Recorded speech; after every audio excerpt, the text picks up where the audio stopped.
Hello and welcome back to JW's Dugout. John here. Happy Tuesday. It's been a couple days since my last video. Had a great weekend on my end. My wife and I actually just celebrated our 6th wedding anniversary. So to celebrate, we took the kids to Athens, Georgia, which is it's roughly 70 miles away from here in Atlanta.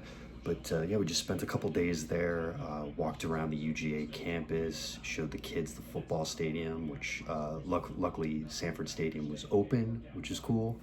So we had a nice opportunity to take a look inside. My son was thrilled about it, of course. My daughters, not so much. They're still coming around to football, but it was overall just a really nice weekend. We were able to have some dinner downtown and took the kids to the zoo, things like that. And then, of course, my wife surprised me with this box. And the minute I saw it, I'm like, I really, truly hope it's not a Mr. Man Cave special, but yeah, I joke. So, of course, the 6th wedding anniversary is, it's symbolic of the Iron Year. And so, naturally, her knowing me as well as she does, she went with this little number here. 2007 SPX. So I don't know if you can catch it from here, but it's the 1/1 platinum signed card through Fanatics. Beckett witnessed. Just a beautiful card. Another Hall of Fame auto. Of course, I already have Cal Ripken, but another Hall of Fame auto to add to the collection. And a very clever gift. I got her something that was actually made of iron. She gets me the Iron Man. I'll take it. What a wonderful lady. And I'm a happy husband. This is the same person who gave me for our first wedding anniversary the paper year, this little number here. She knows me very, very well. But anyways, so that was the weekend from a card perspective. You know, I didn't get a chance to watch as much of the Hobbypalooza festivities as I really wanted to. I did actually, while I was working today, listen to Mike and Chris from Missouri Showcase Showdown. Took a couple glances at the phone with YouTube playing as I was working. And then I also did watch Alex Bowman 53 and Max's early baseball on cardboard session, which was just amazing stuff. Very informative, great cards. So really my goal this week is to try to get through some of that content. A lot of good content though.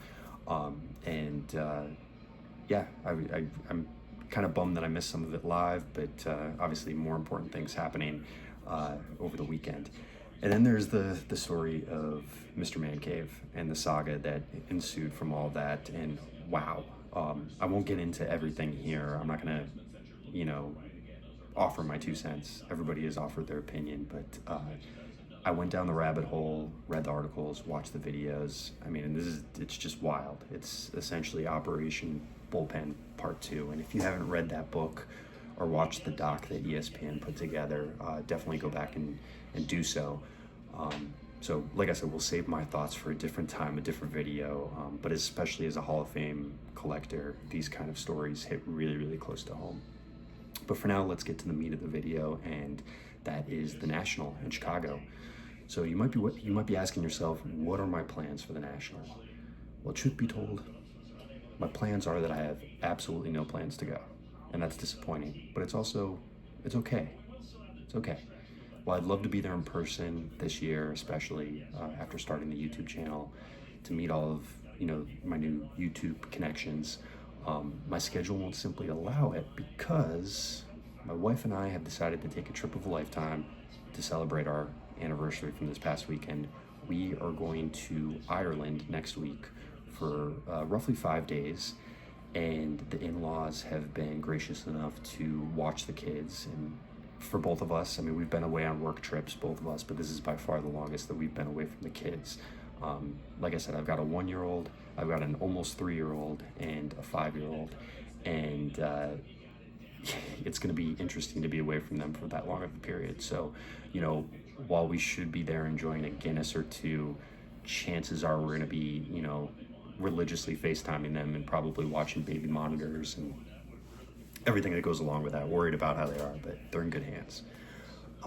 So not all is lost, though, I will say. So while I absolutely hope to be at next year's National in Chicago to meet some of you fine folks in person, I've kind of been on my own personal national the last couple of weeks in terms of what I've been purchasing through eBay and other sources. And that's where, you know, my national budget, if you will, quote unquote, has gone to some pretty sizable pickups, which I'm going to show off in this video and upcoming videos. So I've been on a little bit of a spending spree as of late, and you know, we also have a twice a year card show coming here to Atlanta in September, mid-September, Culture Collision. Some of you may have heard of it. It skews heavy modern, but there is some vintage stuff there that I'm really looking forward to. If any of you happen to be attending, definitely let me know, because we'll be there at least for one of the days, if not two of the days during the weekend. But while I'm definitely sad I won't be at the National, you know, happy that I can take this trip of a lifetime, and then also still hopefully connect with you guys at other locations. But next year I'll be in Chicago. All right, but I'm really happy about these pickups, like I mentioned, and I want to show them off. A lot of vintage that I've had my eyes on for quite some time. Let's flip the camera around and take a look. All right, guys, we have 8 cards to show off for this video. 2 Hall of Fame autos on modern cards, apologies, and then a whole lot of vintage. But to start things off, we've got, yes, we have another Hall of Famer to add to the collection, somebody that surprisingly I didn't have already, and that is Ray Schalk, catcher for the Black Sox, the White Sox, from 1912 to 1928. This is a 2017 Topps Diamond Icons. It's numbered 2 of 4. Pretty good cut here. You know, Topps always has their issues with cuts where they end up, you know, chopping off some of the letters on a name, but this one's pretty clean. Was happy to pull the trigger on this. But yeah, for those of you guys who don't know Schalk, just a defensive stalwart. I mean, honestly, probably one of the greatest dead ball era catchers in the history of the game. And, you know, he was known more for his glove than his bat. A master at handling pitchers and throwing out base stealers. And the interesting thing is, and you guys might also know this, is he was one of the few players from the infamous 1919 Black Sox team who wasn't implicated in the scandal. He was really known as a, you know, a stand-up guy. And then he only hit 253 for his career, so it was his leadership and his defensive skills that earned him a spot in the Hall of Fame. And he was inducted in 1955. So this is a new one to add to the collection, and that brings my Hall of Fame autograph total up to 205 individual members. So we're getting there. Happy to pick this one up. All right, the next one, I have plenty of this guy, but you know what? I saw it, I liked the look of the card, and I got it. This is Mr. Tom Glavine. It's on a 2000 Topps Gallery, but this is from 2017 Topps Archives Signature Series, number 3 of 4. Just a really good looking card, a little bit bigger auto than you typically get on a card from Glavine. And I do like these because it's on a conventional baseball card. You get some stats on the back, unlike this guy here.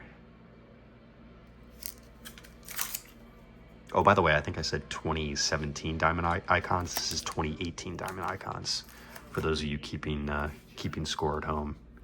But really happy to pick up this Tom Glavine. All right, let's move on to some vintage. First up, another one for the Hank Aaron run. And this one is equally special because it has Eddie Matthews on it. This is 1961 Topps NL Home Run Leaders in a PSA 4. National League Home Run Leaders from 1960. Got three Hall of Famers on there. Ernie Banks, Hank Aaron, Matthews, like I mentioned, and Boyer.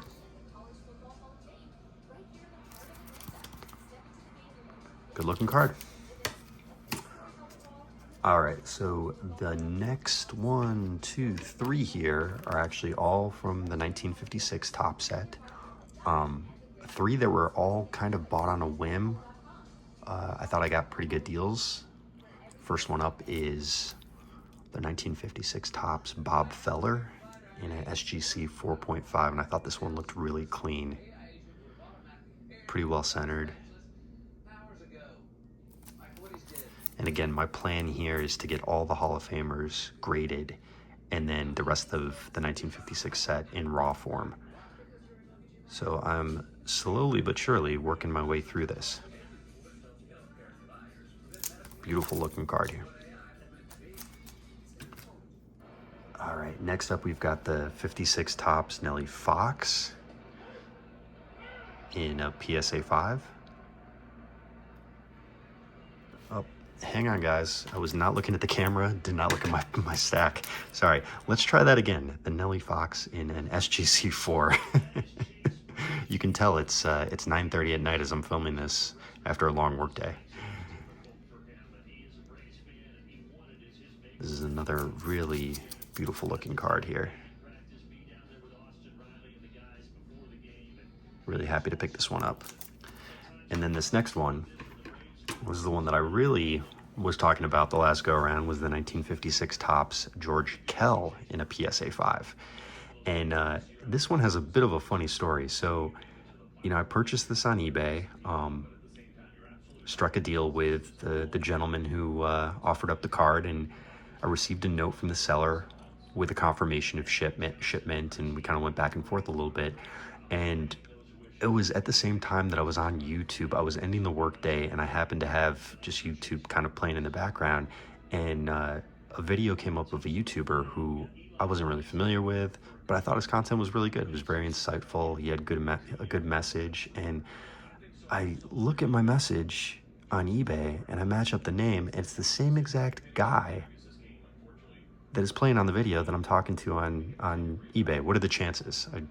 I told him I should have, you know, immediately ran out of the office and played the lotto, because it was kind of those once in a lifetime chances, opportunities. But this was a recent pickup from Matt over at Straight Race Cards, and you know, we've since communicated back and forth, and it seems like we just have a really similar collecting style. We're both young fathers, have multiple children. So I'm really looking forward to connecting more with him and learning more about his collection, of course watching his cards, but was really happy to pick this one up. Beautiful George Kell. So we're getting there with the Hall of Fame run.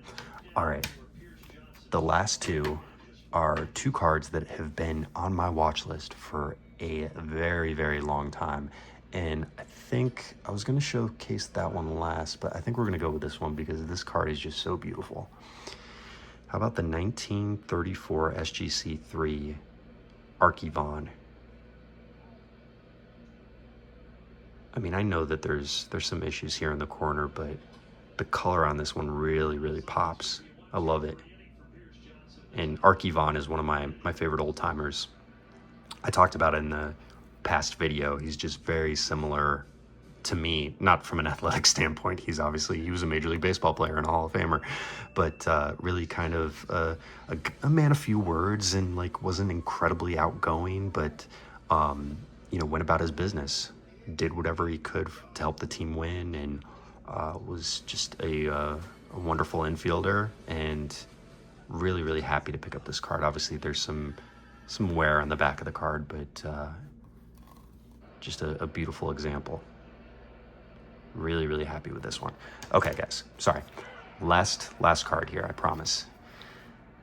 So this one has been on the watch list for probably 3 years now, and I've just been waiting to pull the trigger, and I got a good price, and you know, I wanted anywhere from like a 4 or 5. I wanted it to be in good condition, but I saw this PSA 3 and it looked beautiful, and so I'm like, let's just do it. The 1954 Red Heart Warren Spahn, like I said, a PSA 3. What a beauty. Love it. I love the back of these cards. The stats, the little bio here. Pride of Buffalo, New York, upstate New York. And the iconic Red Heart logo there. This has slowly creeped into probably the top 20 of my favorite cards. I know, like, monetarily, obviously it doesn't matter, but not necessarily like huge dollar amount, but oh man, I love this card. Just an excellent example. All right, guys. So like I said, we had some nice pickups here. Really happy with them. I have a lot more coming in the mail, so we'll have another pickup recap video probably at some point next week. Later this week, we'll continue with the Hall of Fame Auto Series with the class of 2022 and 2020. Like I said, that should be coming either Thursday or Friday, and then I'm probably also going to have a special spotlight on a certain figure in baseball history, and I'm going to have that as a standalone series that will be kicking off either the end of this week or early next week, and then some other exciting videos that I'm really, excited to put together and showcase part of my collection. I also have developed, I've been on a little bit of a kick for tobacco cards, so you'll see a few of those coming in the mail probably in the next week or two, maybe when I get back from our trip to Ireland, but really excited to show those off to you guys. But, that's it for now. I thank you guys for stopping by the dugout and watching. Feel free to like, subscribe, comment. Let me know which of these cards are your favorite. That's why we're here. And we'll catch you next time. Thank you, guys.